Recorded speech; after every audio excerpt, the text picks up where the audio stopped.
we'll see integrity reaching its peak speed of 24,661.21 miles per hour. That will be just seconds before we begin a 6-minute blackout period. Integrity.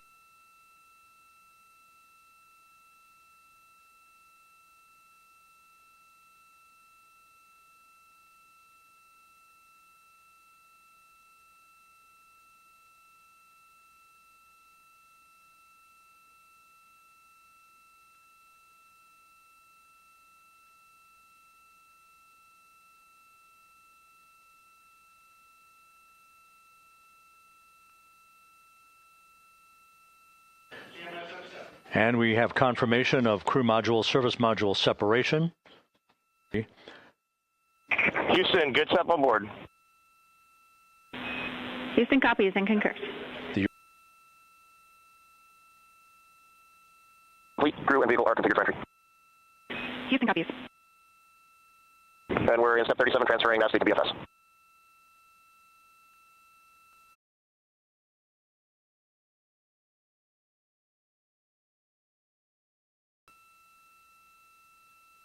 Everything's looking good on board. Just confirm no pre-EI downloads. Houston concurs. That blackout period to begin at 6:53 and 54 seconds p.m. Central Time, and again will last about 6 minutes in duration. We're 4 minutes away from entry interface.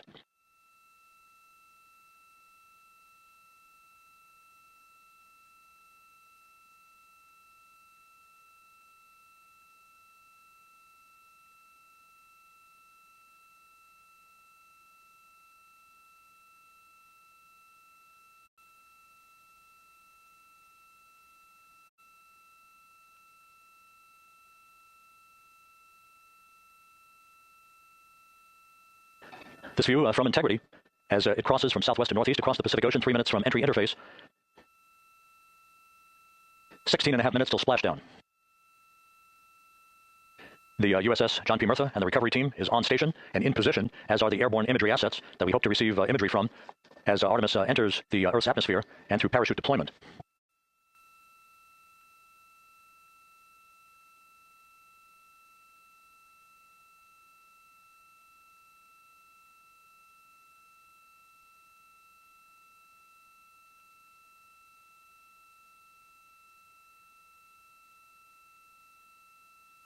This view from integrity, as it crosses from southwest to northeast across the Pacific Ocean, 3 minutes from entry interface. 16.5 minutes till splashdown. The USS John P. Murtha and the recovery team is on station and in position, as are the airborne imagery assets that we hope to receive imagery from as Artemis enters the Earth's atmosphere and through parachute deployment.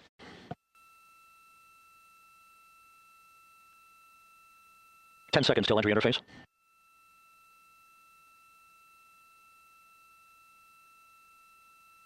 And we have crossed the threshold, now entering the Earth's atmosphere. We're at 400,000 feet, traveling 34,800 feet per second.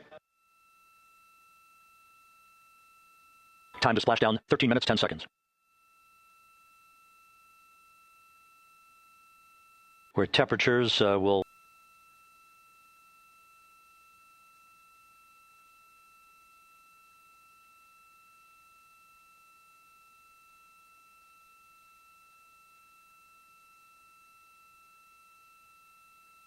Flight Dynamics reports that airborne assets in the vicinity of the splashdown zone do have a visual on integrity. Still 2 minutes and 40 seconds left in our blackout period.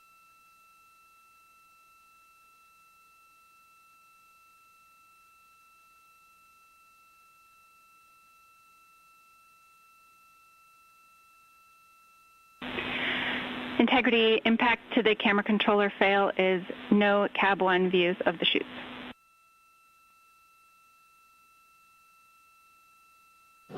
Integrity. We're processing good data through the GPS system. A good view of integrity, time to splash down 4.5 minutes.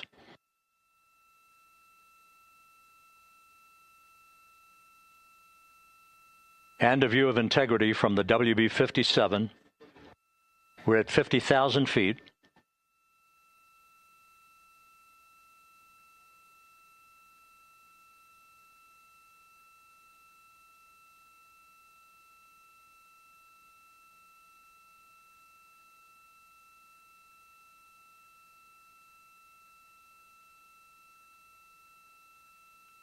The pyros are armed for forward bay cover jettison.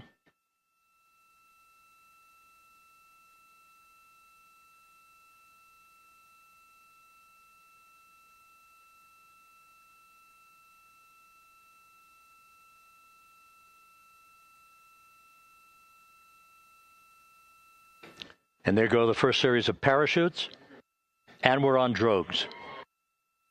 And Houston, we're visual 2 drogues out the window. 2 good drogue shoots. Next up. We copy, we see them. Next up, the deployment of pilot parachutes that will pull the main chutes out. Time to splash down 3 minutes and 10 seconds.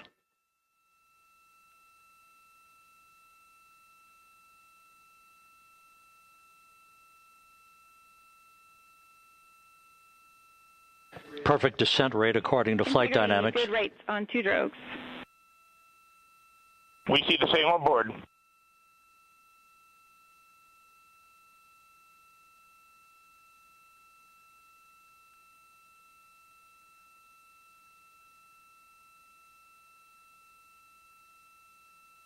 Passing through 10,000 feet, still on drogues.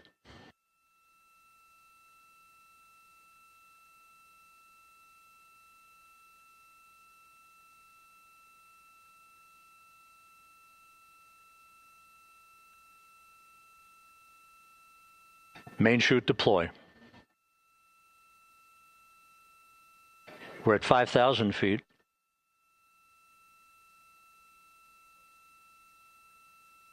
Search and recovery beacon has been activated on integrity.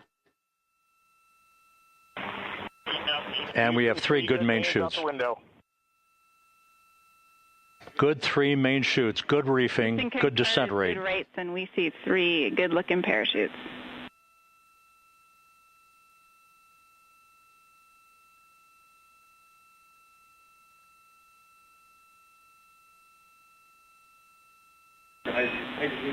Integrity. Cabin pressure indicates no need for hydrazine checks.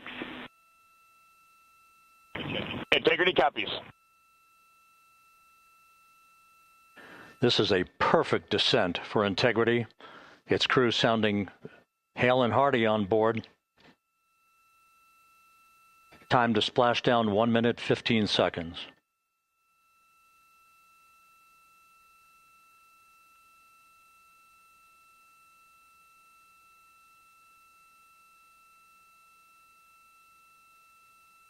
Integrity about to complete a journey spanning 694,481 miles from its launch from the Kennedy Space Center back on April 1st, and a trip around the moon.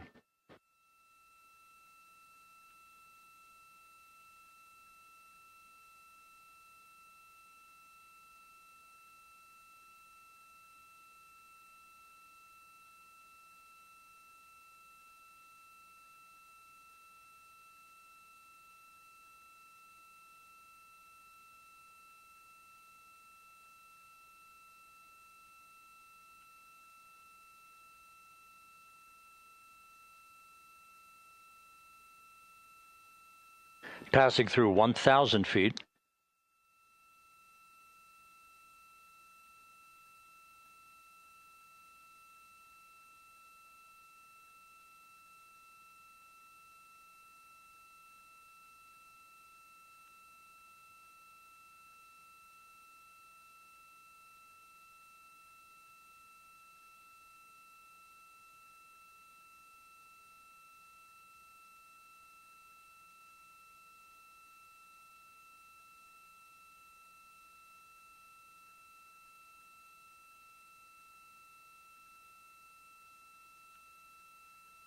Houston Integrity, splashdown, sending post-landing command now.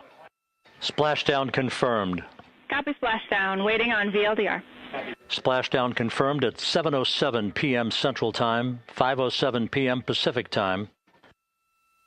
From the pages of Jules Verne to a modern-day mission to the moon, a new chapter of the exploration of our celestial neighbor is complete. Integrity's astronauts back on Earth.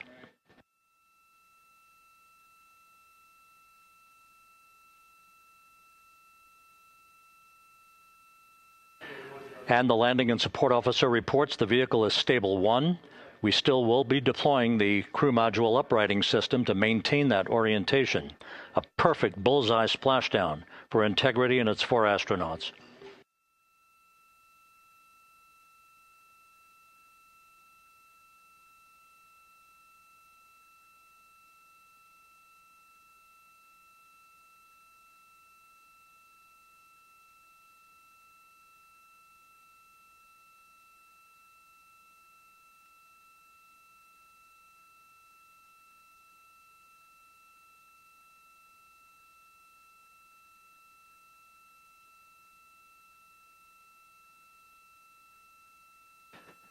The unofficial splashdown time, 7:07 and 47 seconds p.m. Central Time. We'll get that refined for you. That would put the end of the mission at a mission elapsed time of 9 days, 1 hour, 31 minutes, 35 seconds.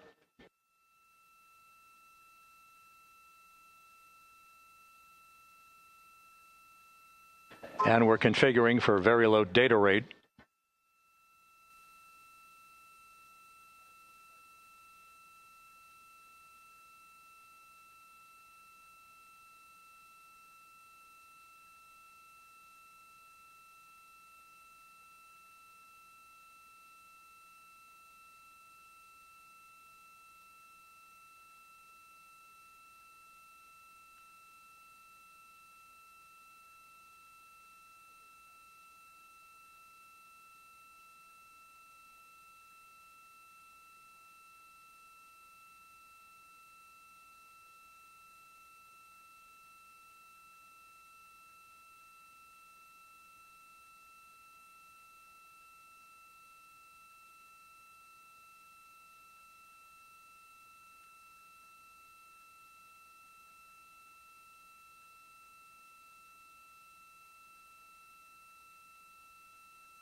At this hour, some 41 minutes following splashdown, the vehicle has been powered down. There's no hazardous gas emanating from the vehicle. That's why the first team of recovery personnel has been able to pull alongside Integrity.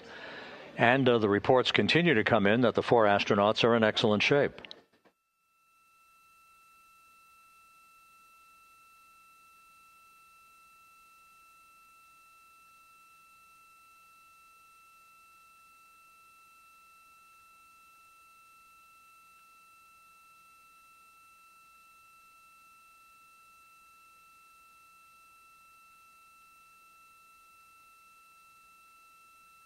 Yes.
This is Mission Control Houston, continuing to watch the initiation of the recovery of Integrity's astronauts.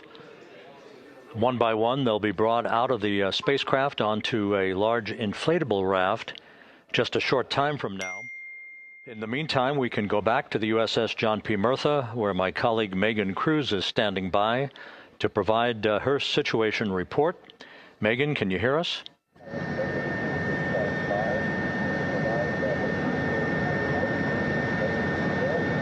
Hey, Rob. Yes, I can hear you. Thank you. Yeah, we're back here on the bow of the recovery ship where there are still plenty of people peering out into the water. We are not very far from the action everyone is seeing on their screen now.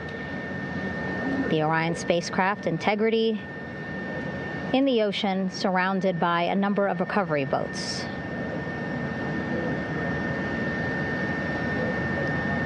As Rob has been saying, in those recovery boats, NASA and Navy personnel specifically trained to get the astronauts out of Orion.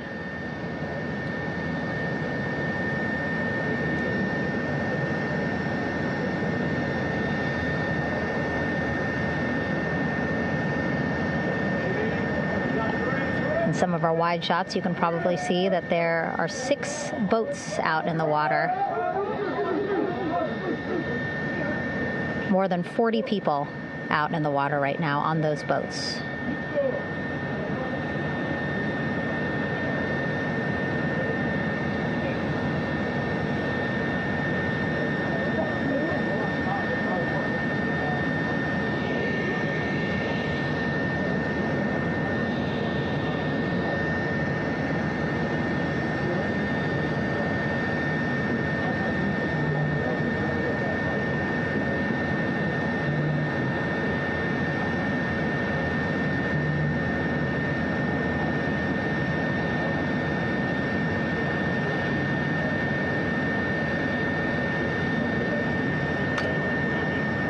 First order of business is to set up the front porch and the stabilization collar.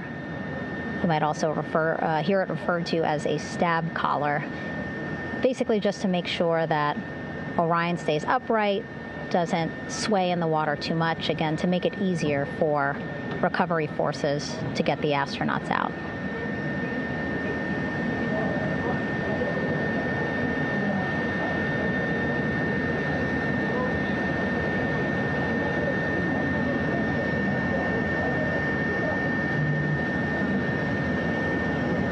Again, we splashed down in the Pacific Ocean just after 5 p.m. Pacific time here. It's a requirement by NASA to be able to get the crew out of Orion within 2 hours of splashdown.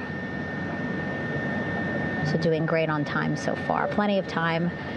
No rush either. I was speaking to NASA flight surgeon Rick Schuring earlier in this broadcast, and he said to me, no rush to get the crew out. Just want to make sure that they're feeling good.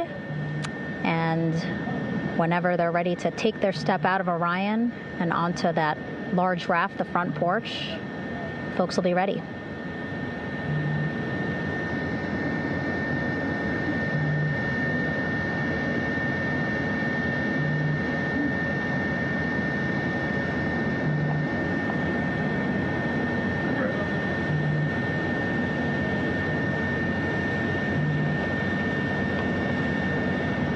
And as there are mission audio loops in Mission Control in Houston, there is a mission audio loop here on the ship, and it was just reported out that the side hatch is open. Side hatch of Integrity is open. You're getting these beautiful shots from our aerial assets. The ship itself, where I'm on, just 3,000 yards away. Again, plenty of people on the boat here, glued to the side closest to where they can see all this action. And again, with just 3,000 yards separating us, great views from the bow here. You can see now that side hatch is open. One of the Navy personnel is about to get inside there.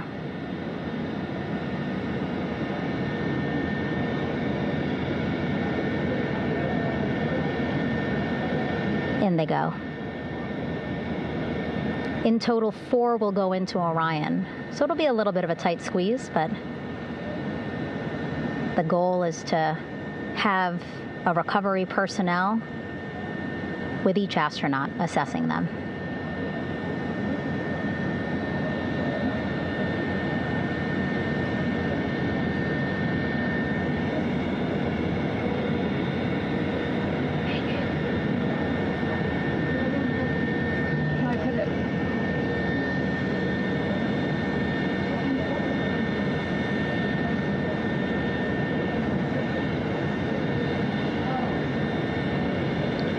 boats getting closer now.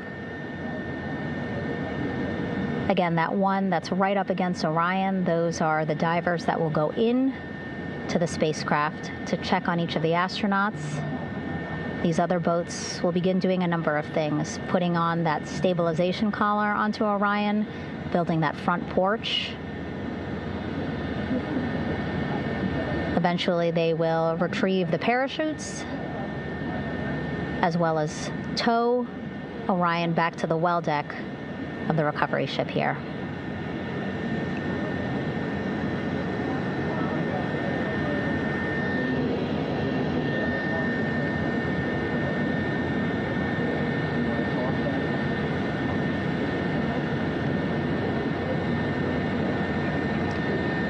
And so as we wait for the Navy and NASA personnel to get their assessment of the crew inside of Orion, why don't we toss it back to Rob for an update? Yeah, thank you, Megan. Here in Mission Control, Flight Director Rick Henfling and the entry team of flight controllers still on duty. The vehicle has been powered down for some time now. There are no hazardous gases emanating from integrity. That, of course, allowed the recovery personnel to approach the vehicle and then open the hatch to begin the initial medical assessment of the crew, as you just indicated. Now we're standing by for the erection of that inflatable raft, the front porch, alongside of the vehicle. That will enable the crew to be extracted one by one onto the raft, have a moment or two to get their land legs back before they're hoisted into two hovering Navy helicopters, 2 crew members for each helicopter, for a short flight back to the deck of the USS John P. Murtha.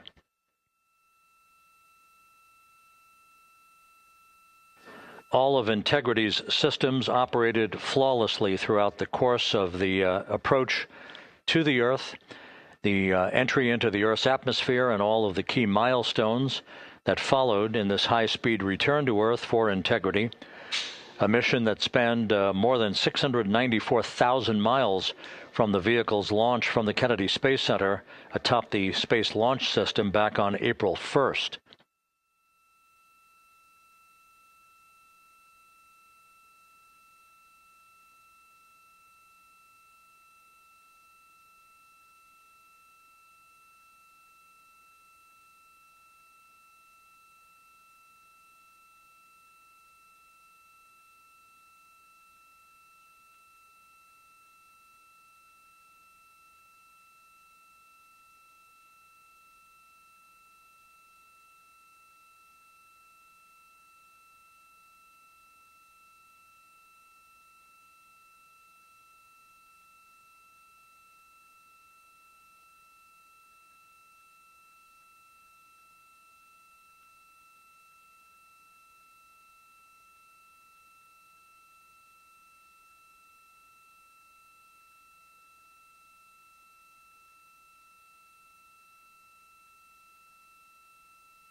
As we mentioned at the top of the broadcast, the last time that the Apollo program saw a splashdown in the Pacific was Apollo 17 back on December 19th, 1972.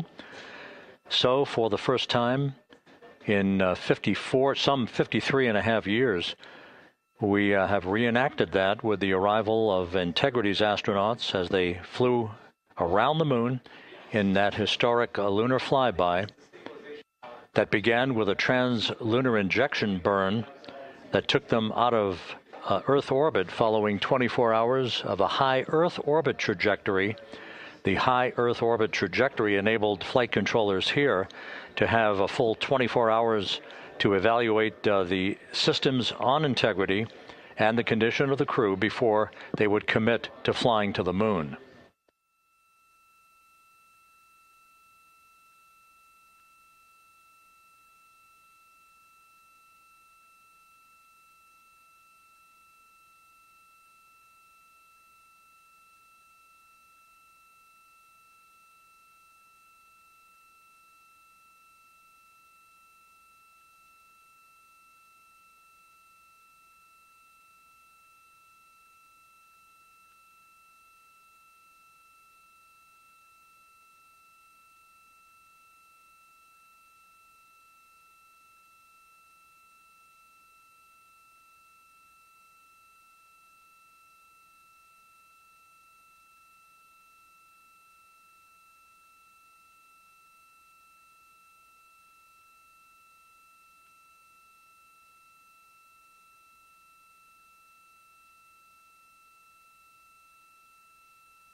With the side hatch of Orion having been opened to set the stage for the erection of the inflatable life raft, known as the front porch, to be erected alongside the spacecraft for the extraction of the crew.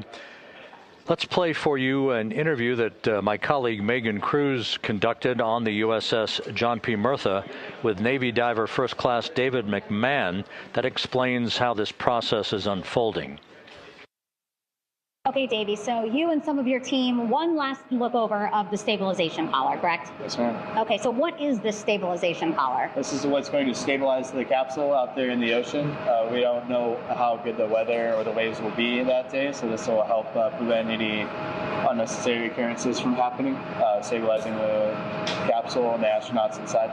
So basically this is a float that will go around Orion. I'm assuming that what they're doing right now, these are the lines that will attach the collar onto Orion? That is correct. And so what are they doing here? So we've got the lower line that will secure the inflation device before we inflate it. That gives us the go-ahead that it's secure in its space, and then we'll inflate it. And then once that is done, we'll undo all the carabiners and get this orange line on top tied in the same fashion. And then this will be secured to the capsule, and the astronauts can safely take their first steps out of the capsule onto the front porch. Okay, and how long will it take them to set up the stabilization collar? We should definitely be able to handle this in under 10 minutes. Okay, wow. And then you just mentioned the front porch. So basically after they set up the stabilization collar, then they set up what's called the front porch here. That's correct. Okay, and what's the front porch? Front porch is basically a bigger waiting room for the astronauts to sit in while we wait for the helicopters to show up and grab them. Okay, so the medical team that was inside with the crew, they're going to help them out and onto the front porch? That is correct. And then what happens here? We have higher trained medical personnel also on board the front porch that will give them lookovers and just make sure they're okay while we wait for the helicopters to show up. Okay. How does it feel, I mean, your team, you, to be part of a mission that's returning astronauts from the moon in more than 50 years? We all feel extremely honored to be a part of this, as well as a bigger mission for the Navy and joining up with NASA to do great things. Mm-hmm. And do you feel like you and your team are ready? Yes, very ready. Cool. All right, thank you so much. Thank you.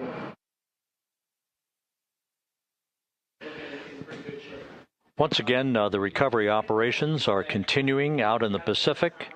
We shortly should see that life raft, the front porch, erected alongside the side hatch of the vehicle.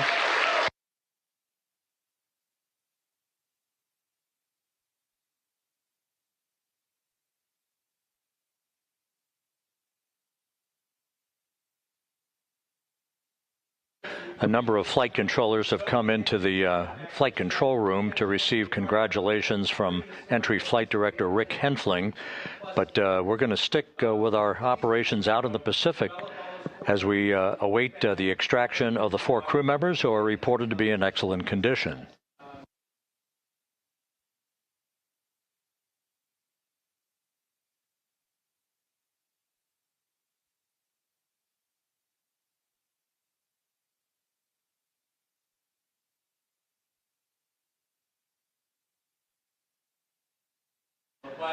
Again, while we stand by for that front porch to be erected alongside of the side hatch of the vehicle, let's go back to the USS John P. Murtha and Megan Cruz. Megan?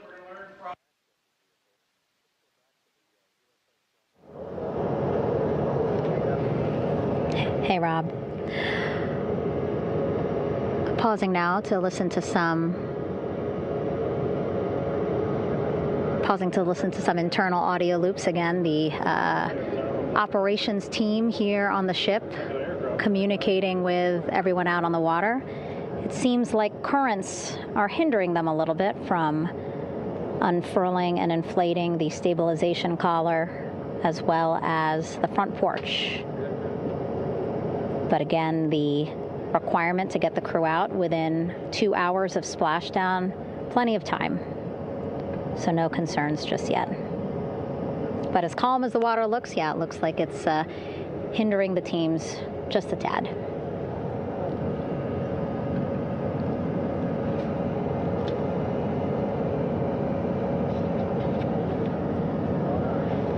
You can see in some of our shots that side hatch still open. Again, inside there are now 8 people inside. 4 divers, Navy divers, all with medical training, each assigned to an astronaut each. Making sure that they're comfortable, feeling good.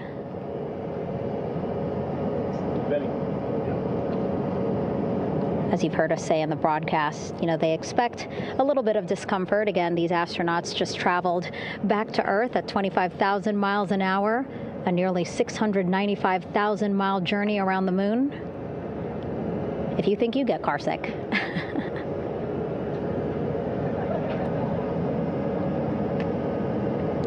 Again, 6 boats out there, lots of gear with them, just in case, right? As we said, the crew reported feeling great, but again, all those folks out there in case they weren't, right? NASA is all about making sure we think about every situation that can happen, and so, of course, wanted to be ready in case any of our astronauts needed more medical attention while out there in the water.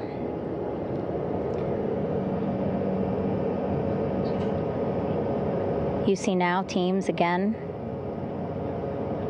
trying to set up the stabilization collar and front porch for the crew to get out of Orion.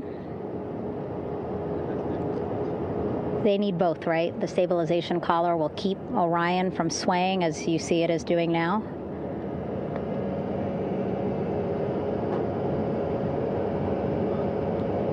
And then they will connect the front porch to the stabilization collar so that the crew can take 2 steps and they will be in the front porch.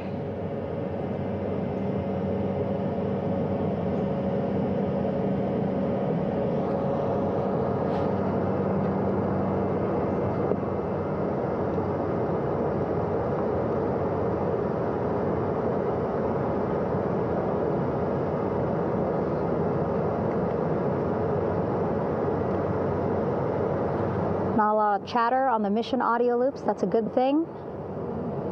Again, things proceeding pretty nominally, even if they're fighting some currents out there on the Pacific Ocean.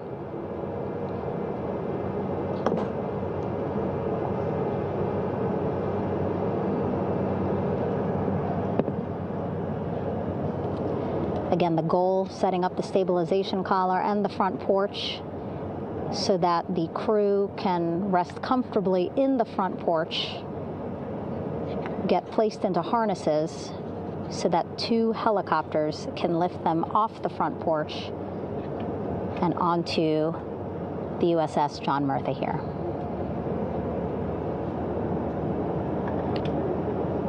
The helicopters are going to take turns picking up an astronaut. So again, Helo 1 and Helo 2.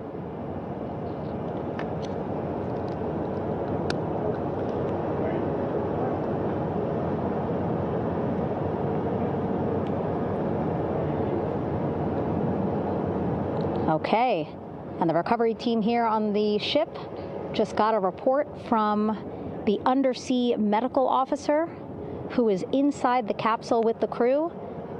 He is reporting all 4 members are green. All of our 4 astronauts, Reed, Victor, Christina, Jeremy, green, meaning they are feeling great, not the complexion of their skin. They are feeling great, happy to be home, and ready to be extracted as soon as possible.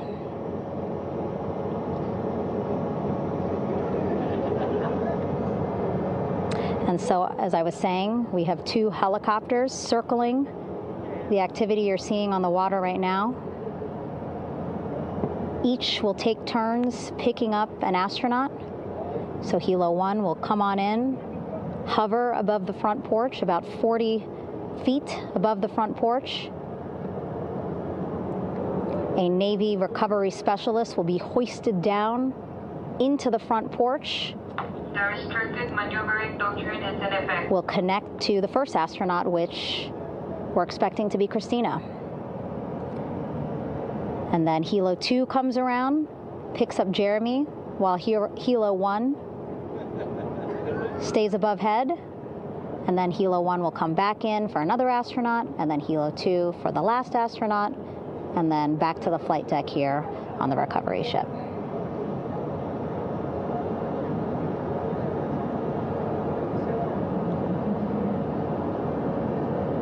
I was talking to Assistant Artemis Recovery Director Paul Sierpinski. He said helos are a much quicker, safer way to get on board. They did actually consider boats, but then if you think about it, longer time, the crew would have to move through more of the ship. This way the helos will give a more direct, quicker route to the medical bay for our 4 astronauts.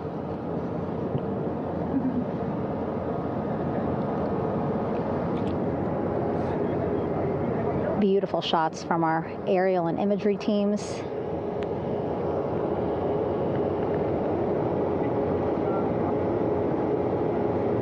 Clouds have dissipated for a clear view from the bow of the recovery ship here.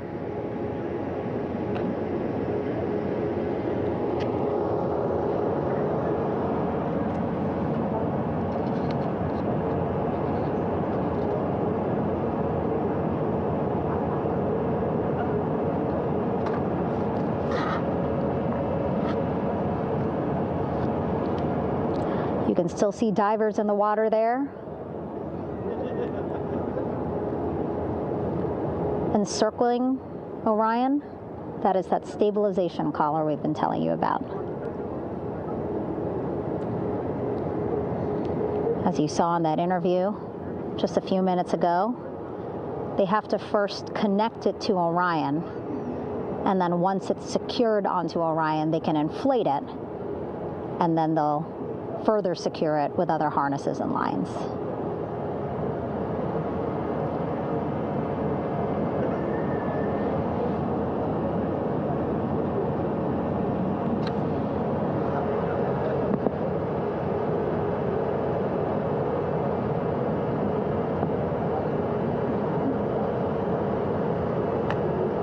About an hour and 10 minutes since splashdown in the Pacific Ocean here.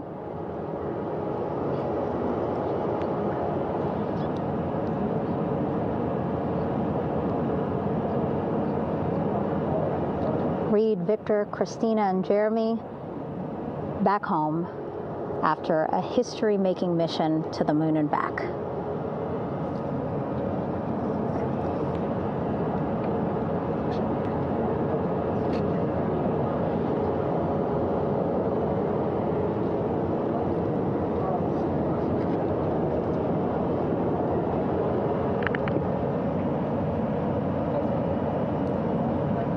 If you missed what we said just a couple of minutes ago, the undersea medical officer inside with the crew in Orion reporting all 4 crew members feeling great.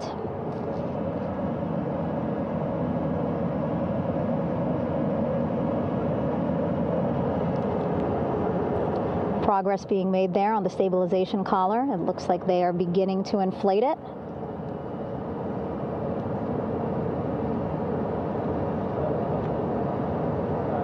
And it looks like they're starting to unfold the front porch in order to get that into the water here shortly and inflate that as well.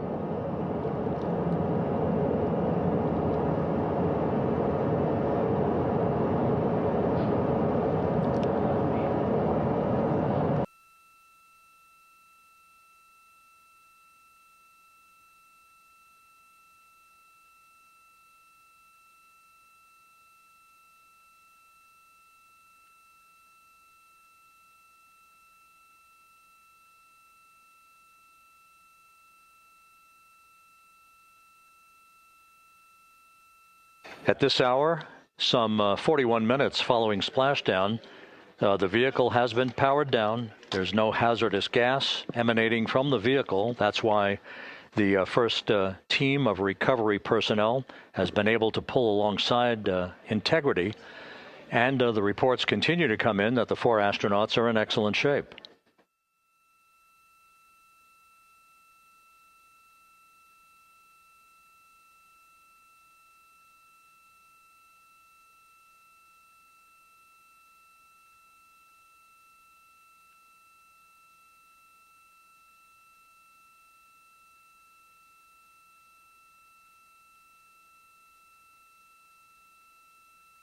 Yes.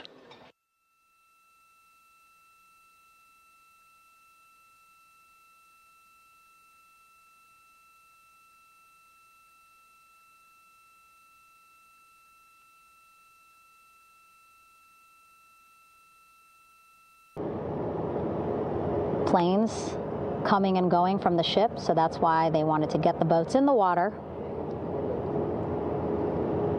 to make sure that they have all the time they needed for the flight ops.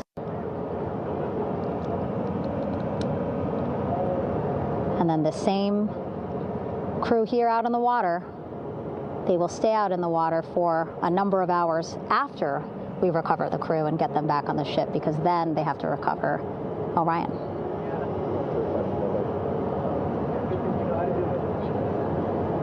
All right, that stabilization collar looking good around Orion. We're now seeing some recovery personnel getting on to that collar. Again, they need to further attach it to Orion to make sure that it can really prop up the spacecraft. It's basically lifting it up off of the water just a tad. Again, so it's not so... Come off me for a minute.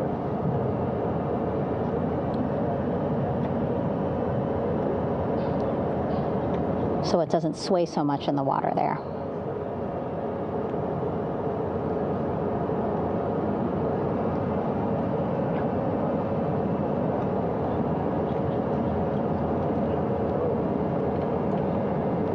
And now that front porch looks like it's nearly fully inflated as well. You can see a much larger surface area.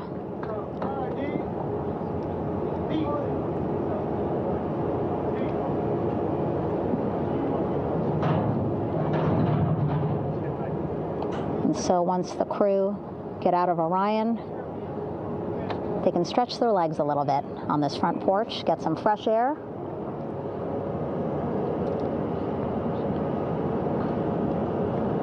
And enjoy this beautiful day here on their home planet.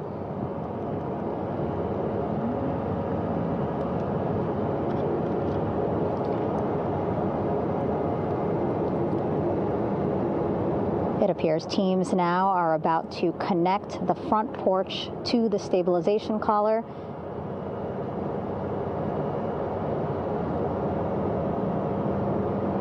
And at that point, when both are secure, we should soon see astronauts come out of Orion.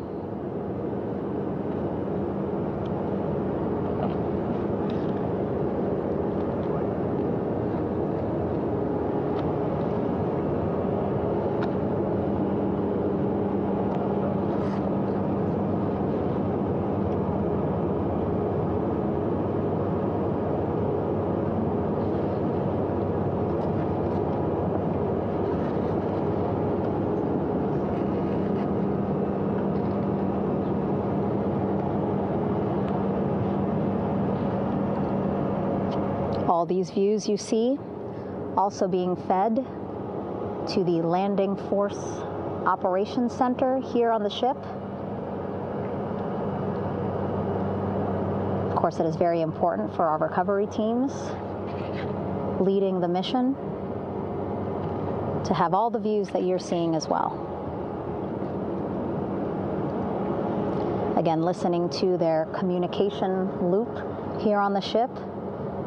Very quiet, which is a good thing. It means things are going pretty nominally, meaning as expected.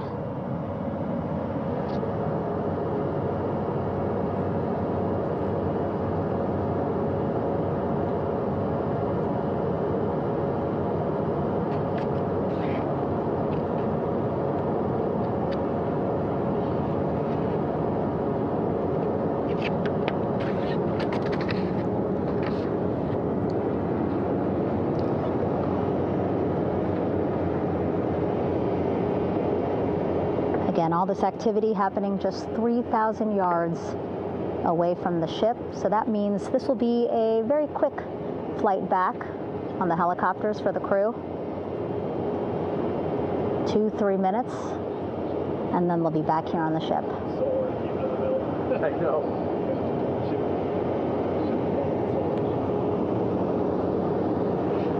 Okay, saw a thumbs up from one of the personnel on the front porch. It looks like they are now getting ready to deploy what they call the Air Rescue Vest, ARV. And so this is the harness that each crew member will get into in order to be hoisted into the helicopters. Again, those helicopters hovering just about 40 feet above the front porch when they're ready to pick up each crew member.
This is Mission Control Houston. Behind me, a fairly raucous scene as hundreds of flight controllers have poured into the flight control room here. This is reminiscent of the scene after the final shuttle mission of STS-135, although that was the end of a program. This is only the beginning of a program with the textbook splashdown of Integrity and its 4 astronauts. We're standing by for the crew to be extracted from the spacecraft. Entry Flight Director Rick Henfling invited all of these flight controllers who have contributed to this mission to enter the flight control room to have an opportunity to receive well wishes and to share the mutual glow that exists in the wake of a textbook mission for Integrity. On the front screen here in Mission Control, a sign that says, "Welcome home, Integrity, taking humanity back to the moon, going further, and returning safely to Earth." So all of that jubilation, part of the post-splashdown activities, even as we await the crew being extracted from the vehicle to be hoisted onto Navy helicopters for the trip back to the USS John P. Murtha.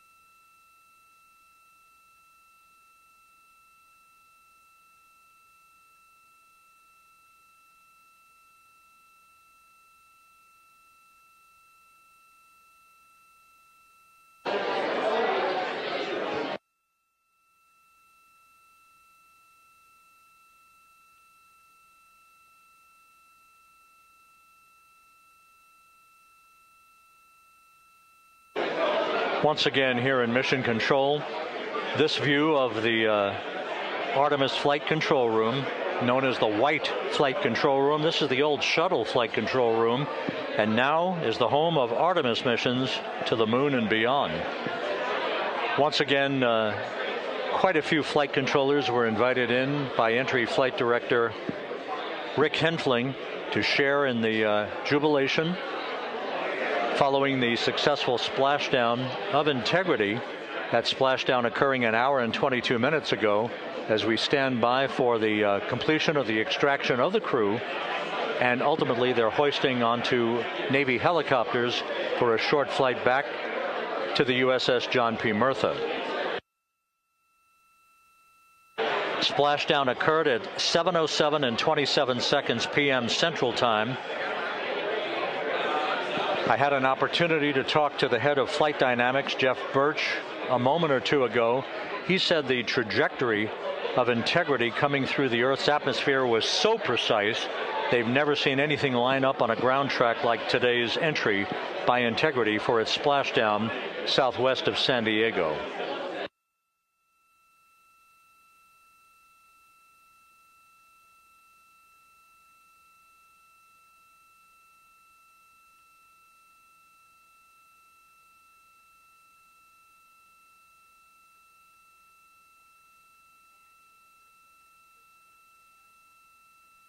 And the initial, you can hear it.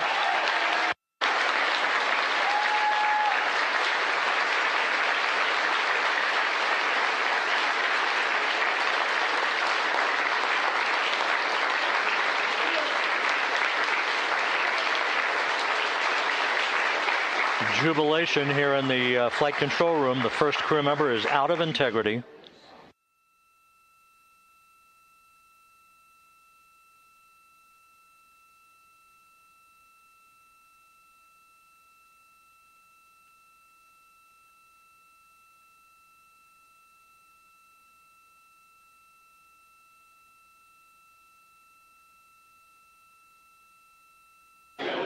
We are expecting the other crew members momentarily to be extracted.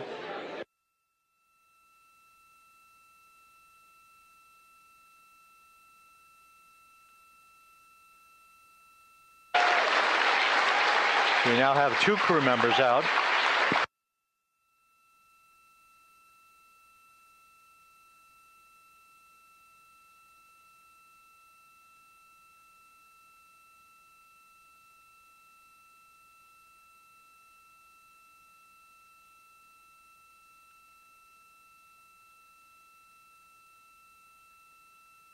Two crew members out, 2 to go.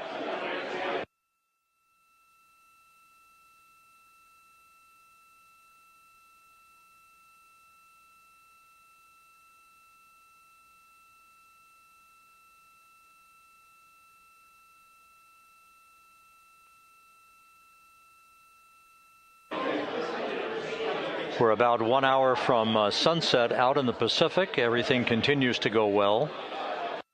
Integrity's systems function perfectly during its entry back to Earth. And Reed Wiseman, the commander who will be last out of the vehicle, reported that all the crew members were feeling very well.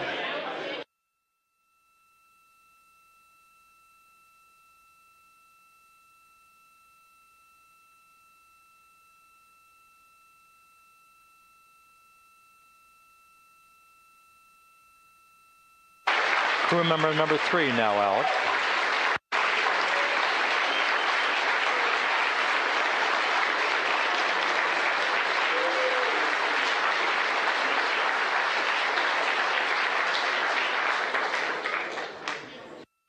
And now standing by for the commander, Reed Wiseman, who will be last out of his ship. Bobbing in the Pacific under almost ideal conditions, Integrity spanned 694,000 miles during its journey from launch to splashdown.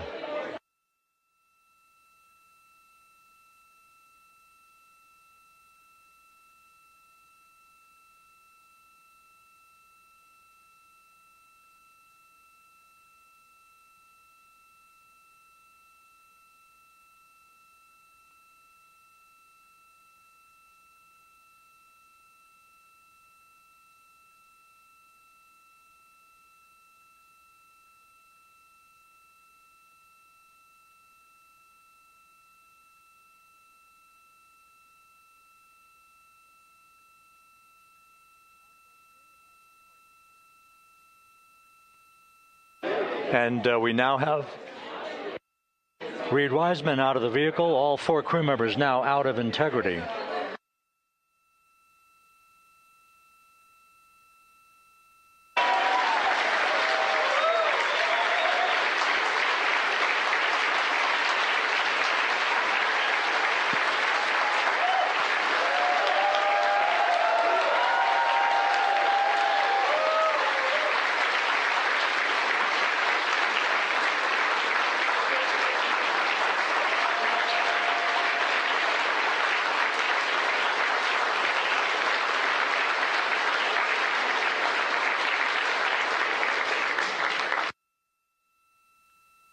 Once again, all 4 crew members now on the front porch, and the procedure to begin hoisting them up to these 2 Navy helicopters hovering overhead will begin shortly.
This is Mission Control Houston.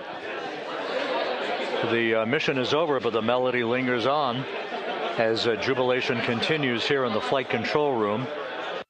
We should be expecting NASA's Associate Administrator, Amit Kshatriya, to be joining us shortly for a short interview while the recovery operations continue out in the Pacific. So we'll stand by for that. And then we'll turn it back over to Megan Cruz aboard the USS John P. Murtha.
This is Mission Control Houston here in the Artemis Flight Control Room.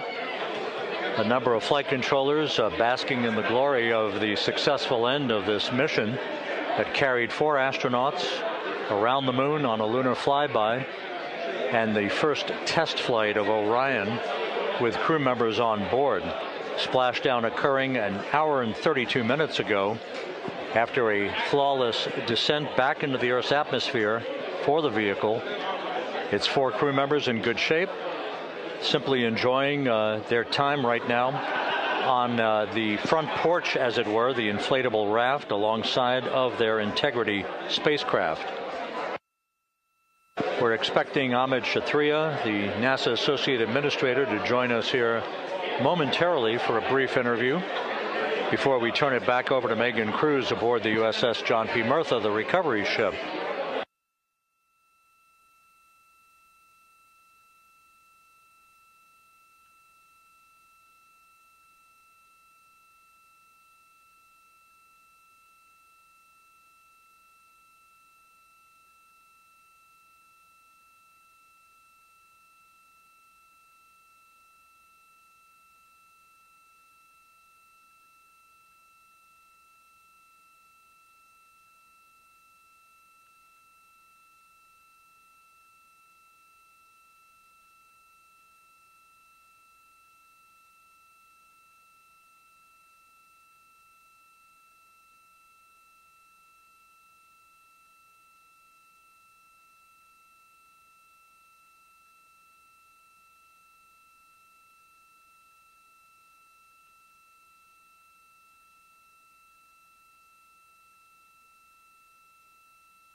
This is Mission Control Houston. We're about an hour and 34 minutes since the textbook splashdown of integrity in the Pacific to bring home our astronauts. And with us now is Amit Kshatriya, the NASA Associate Administrator. Amit, a little bit of history made tonight, a little bit of history made over the past few weeks. Your thoughts as this team here basks in the glow of what they just accomplished? Yeah, Rob, we're here in the control center, and it's kind of overrun with jubilant folks from the Mission Control Houston, as well as engineering, and folks that just want to be here, part of it, as we watch our crew get extracted from the vehicle. And, you know, my thought is always about these teams, the team that's in the water right now, pulling the crew out, the team here in Houston that worked so hard over the last 10 days, no sleep to get this done. You know, we still have some work to do to get the crew to the med bay here on the ship. They all look great coming out, so hopefully that won't be too long. You know, I think we saw the administrator on the boat too, giving his thanks to the Navy team on the Mirtha, which they're just an incredible group of sailors. I was able to visit with them a couple weeks ago. And then if you pull it all the way back to the workers and the folks that joined the rocket at Michoud, that made the heat shield tiles that held together tonight, that stacked the vehicle in Florida, that integrated the vehicle in Denver, that fired the engines in Stennis, that fired the boosters in Promontory. I mean, this is the entire team, you know, coming together and being tested by the environment that this machine went through. And they did it right. The work was good. They did it right. You've said in a number of briefings, of course, and in other forums that this is just the first step. The cadence has to step up, as the administrator has indicated. Now, it's a little early for the full report card on how integrity did, but did this mission ultimately, from your eyes view, exceed expectations? It absolutely did. I mean, I was waiting to talk about this until we're in the water, and, you know, I think we still have, again, work to do to bring it in and really kind of go through it bolt by bolt and see what we learned. But, I mean, so far, given what we learned during the mission and given how we performed on ascent, on entry, you know, I always think about energy in terms of the states that you worry about the most, and every time we put these machines through these incredibly energetic states that came through. So I'm fairly confident that we made a big step tonight to get us on the path towards the surface. I think the path to the surface is open now. You know, we do have to do all the work, and we'll make sure we talk about that as cleanly as we can. We learned a few things during the mission, but I have to tell you, this was an incredible test of an incredible machine. From an American psyche standpoint, the Empire State Building was lit up red, white, and blue tonight. Our coverage was seen on baseball stadiums around the major leagues. How captivating was this experience for the American people, for the world, in fact, as we returned to the moon? You know, I have not been able to watch a lot of the coverage as we've progressed through the mission. I will tell you, just, you know, from my witness in Florida before launch, and then seeing the people's faces here, and then, you know, reading where I can about how things are going. I think this has been a gift to the world from NASA. NASA has given the world a gift, proving to folks all over the place, especially young people, and that to me is what this is really about. Young people, when they see what we can do when we work together, when we have teams that collaborate, that, you know, it doesn't matter how hard the problems are, we can solve them. I'm hopeful that Artemis II, as folks witness what we were able to do with this incredible crew, this incredible team that we've birthed into the world, scientists and engineers and artists that have been inspired by this. And even if they don't come work in the program, which separately they should come work in the program, because Lord knows we need the help, but even if they don't want to come work in the program, hopefully they grow up to recognize they can do amazing things when they work together and contribute to society and be good citizens and really change the way, you know, the challenges that are coming in the world are overcomable if we work together like this. And one final question. You know, flying to the moon, we did it. We've done it again this past week and a half or so. But the engineering that went behind the design of this mission and the precision, the pinpoint precision of this vehicle entering that entry corridor, it's almost mind-boggling. Yeah, it is incredible when you think about the energies involved and the uncertainties involved. That when we inserted the vehicle into orbit, it was 99.2% down the middle. When we dropped the vehicle right on top of the fleet here, you know, our guys knew exactly where to go, but the guidance was perfect. You know, and it's interesting. We did this before 53 years ago, and that. I think, it is a reasonable thing to contemplate, like what's gone on since then. And what I'd tell you is, when we did Apollo, which, again, the more we learn about what they did, the more magical it seems what they were able to accomplish given the technology and the learnings that they had. But when we did Apollo, the architects of Apollo, Gilbert, Seaman, von Braun, Mueller, what they really, really wanted to do, as they were contemplating what it meant to expand our range of action to the lunar surface, what they wanted to do was learn how to live and work in space for a long time. They wanted to do that first before they were confident they could expand their range of action to the moon. Now, of course, the politics of the time and the mission at the time was different, and so they had to go straight to the moon and bring people home. And then after that, the program kind of lost its momentum. But after that, NASA kept moving along those paths, right? So we recognized during Apollo that reusability was going to be important. We spent a lot of money on those machines, and we spent a lot of money on these machines here, but we recognized that reusability was important, which is why we built a winged space plane called Space Shuttle, and then we used that reusable machine to build a space station.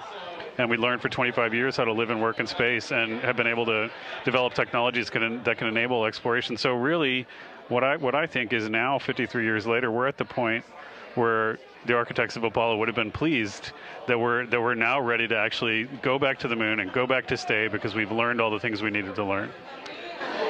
There's a lot of people pleased here tonight, and we really thank you for joining us, Amit. Amit Kshatriya, NASA's Associate Administrator, as we begin to hoist the crew onto the helicopters to head back to the recovery ship.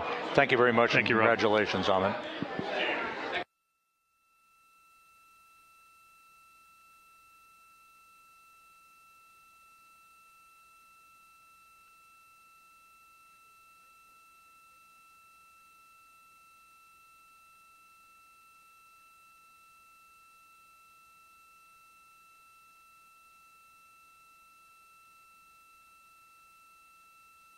This is Mission Control Houston, with the crew members now beginning to be hoisted aboard the Navy helicopters. Let's go to Megan Cruz aboard the USS John P. Murtha, who will take it from here.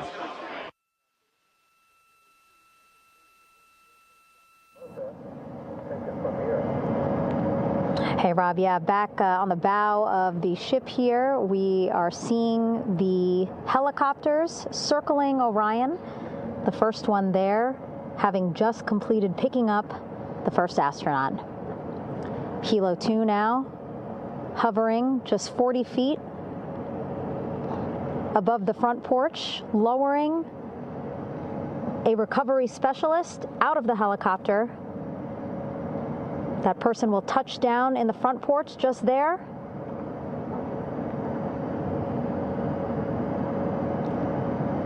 The crew members already outfitted with a harness that will allow them to quickly attach to the hoisting device.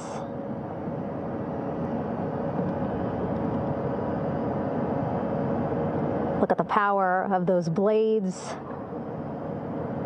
throwing water out at the center there, the front porch, with now 3 astronauts and the recovery specialists. Again, crews already outfitted with a harness vest. And here we go. Second astronaut now off the front porch, getting hoisted into the second helicopter.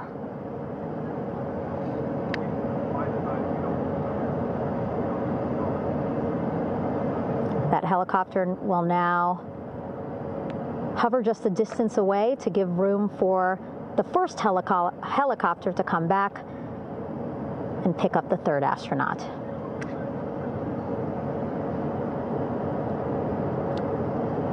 As we wait for that helicopter to come back, make its way back around, just want to mention that the President of the United States called our NASA administrator today while he was on the ship, just minutes after we interviewed him live on our coverage, and congratulated him and NASA on this history-making moment tonight. Helicopter 1 again hovering 40 feet over the front porch. We will soon see another recovery specialist getting lowered onto the front porch. Wow, imagine sitting on that front porch, the wind, the water. But again, the recovery team determined that a helicopter flight back to the ship here would be safer, faster, and more comfortable for our crew who just completed a 10-day mission around the moon. Third astronaut in the air, getting hoisted quickly back into the first helicopter now.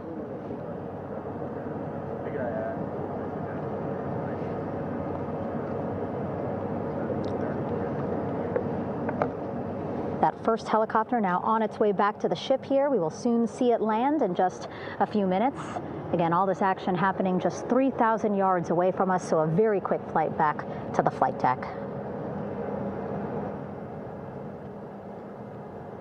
And now the only person left on the front porch, Commander Reed Wiseman.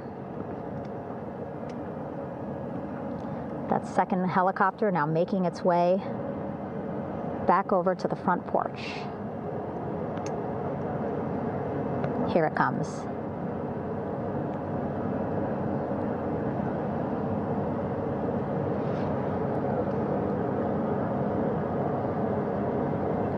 Making its final approach here.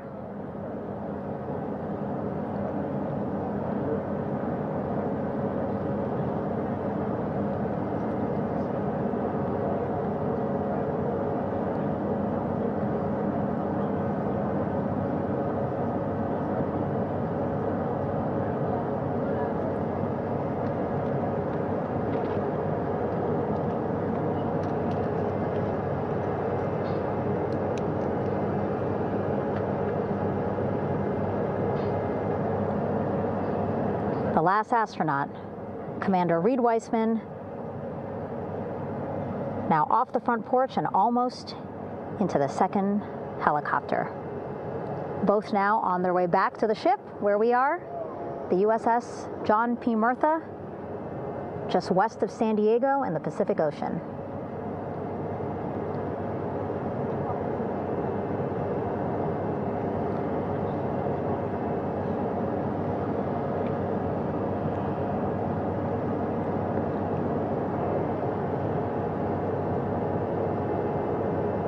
Exciting to see our 4 crew members minutes away from landing on the flight deck here on the recovery ship.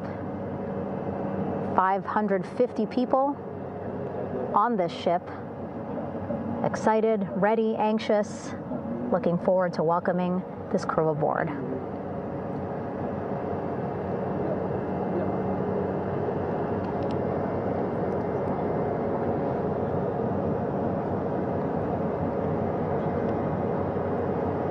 Watching them now with our own eyes. Close to the ship here. Hearing them begin to hover.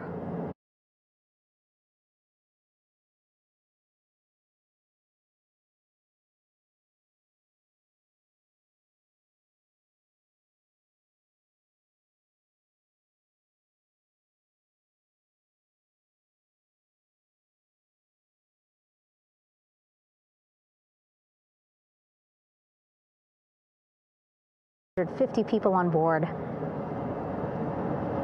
ready to welcome them home. But first, as we've been saying throughout the broadcast, just making sure the crew feel good. We reported that they were feeling good when they were in Orion, but those were just initial, quick, verbal assessments of how they're feeling. Their destination tonight, the medical bay here on the ship, right after we power down the helicopters here.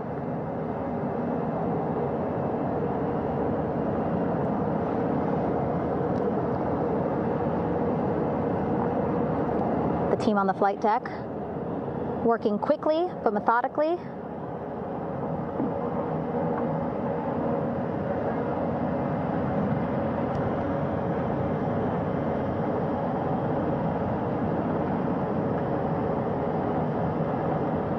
waiting for just one more helicopter to touch down.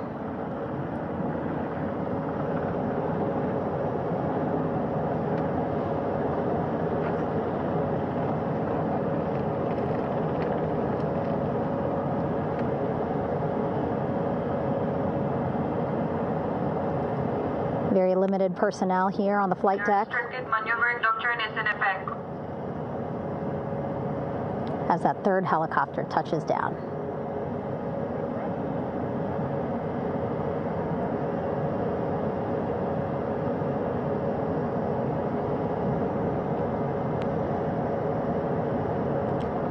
The ship is at flight quarters. Stand clear of weather decks, ACO frame 095, or no cover stop side, thrown articles over the side, hold all trash and garbage on station. Flight quarters. While just a few folks on the flight deck itself, there are plenty more on some upper decks. I see in some of our views a very packed crowd overhead. Announcements being made over the ship's loudspeaker system, reminding folks to stay clear of operational areas like the flight deck, so that teams can work quickly to get the crew off of the helicopters and into the medical bay.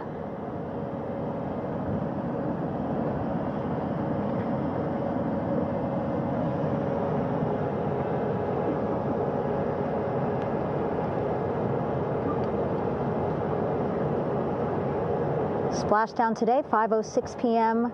Pacific time. We are within 2 hours of that splashdown time, and already we have all 4 crew members on the flight deck of the USS John P. Murtha.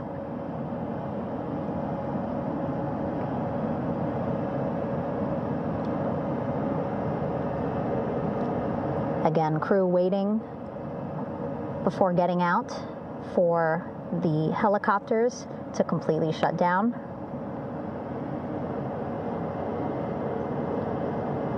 Safety, of course, very important to NASA and the U.S. military.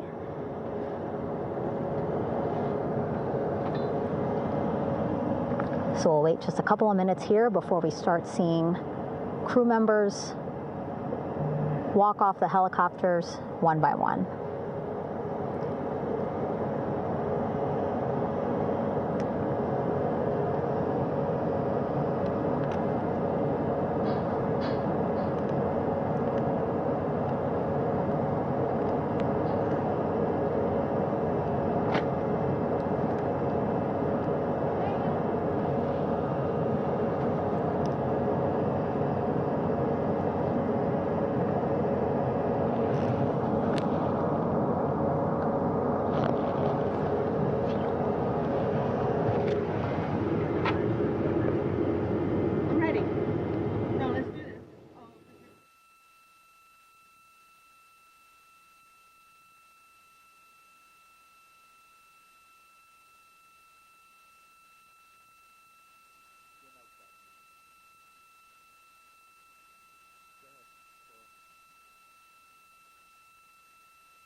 All right, and now here we see pilot Victor Glover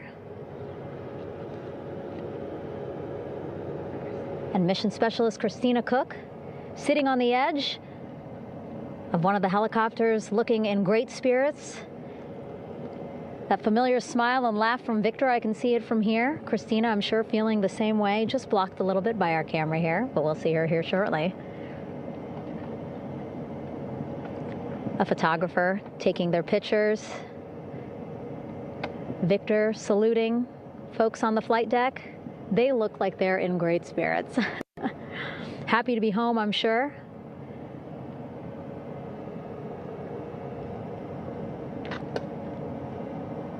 If you're sitting at home, I hope you too are wondering, what would you want to ask them if you got a chance to talk to them? Because that is what I'm thinking about.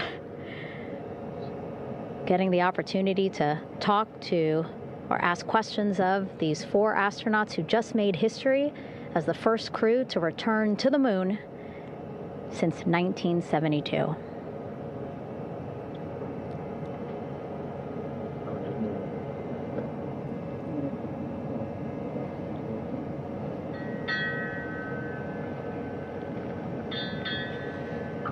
Oh, there we see Christina there, also smiling, finally peering out, waving at the cameras. Hello to you too, Christina, yes. Welcome back. Welcome, welcome home. A loudspeaker announcement on the ship saying, "Welcome home, Integrity."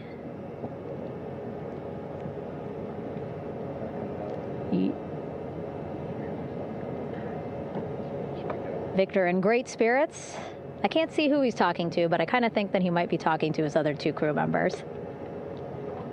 Shouting from across the flight deck, congratulations to one another.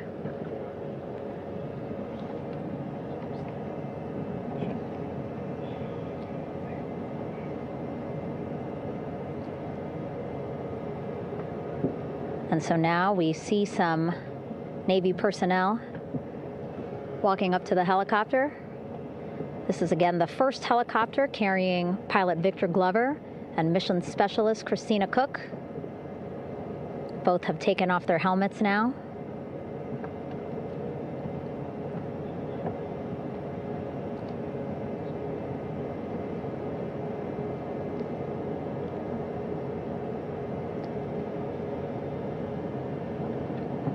Some pictures, video to catalog this historic moment.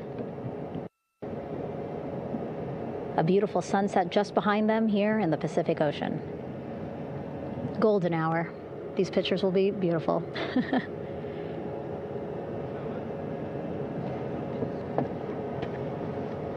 Now we see NASA Administrator Jared Isaacman. He is on the flight deck, as well as Flight Surgeon Rick Schuring walking over to Victor and Christina first. We saw the administrator walk over to the other helicopter, which is carrying Commander Reed Weissman and Mission Specialist Jeremy Hansen.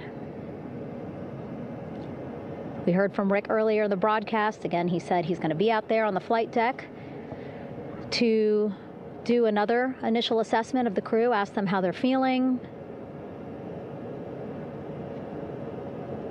anything bothering them. But again, from what I'm seeing, they look like they're in great spirits and feeling pretty good for folks who just traveled 695,000 miles from Florida to the moon and now here to the Pacific Ocean.